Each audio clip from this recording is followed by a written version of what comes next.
Kiana a 20 ans et réalise un rêve, danser sur la scène de l'amphithéâtre. Je me rappelle quand on a vu les critiques, hey, on criait, là. On était contente, là.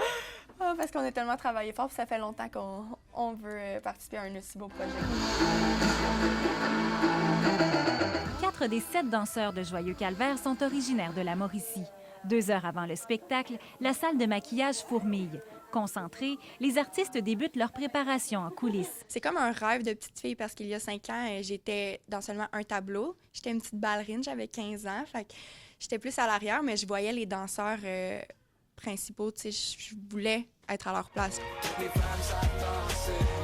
Kiana et sa troupe ont fait de nombreuses compétitions de danse, mais le rythme du spectacle Joyeux Calvaire est différent. Faire 5 spectacles par semaine est exigeant pour le corps. Les danseurs soignent quotidiennement leurs blessures. Rien de grave, mais c'est sûr que c'est difficile pour le corps, fait qu'ils ont une chance qu'on a un physio. Hein? Dès que tu as ton pied sur la scène, tu es dans un personnage.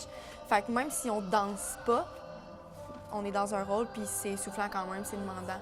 Kiana évolue à l'école District 5 depuis quelques années déjà. On s'en va d'ailleurs rencontrer le propriétaire de cette école de danse de Trois-Rivières, Vincent Desjardins, qui signe aussi les chorégraphies du spectacle. Ils ont souvent utilisé le terme danseur acrobate, bien, c'est quasiment ça en ce moment. C'est ça qui était le fun, parce que de jouer dans l'eau, c'est une variante que les danseurs font pas habituellement. Fait que ça l'amène un côté un petit peu plus technique, un petit peu plus justement acrobatie, si on peut dire, puis ça donne un look aussi incroyable. À chaque fois, le public est impressionné de ça, puis ils sont surpris, puis ils triplent les premières rangées. Là, moi, j'aime ça voir leur réaction. Les danseurs et les artistes du Cirque du Soleil savourent les derniers moments sur la scène de l'amphithéâtre. Le dernier spectacle est samedi. Charelle Traversy, TVA Nouvelles, Trois-Rivières.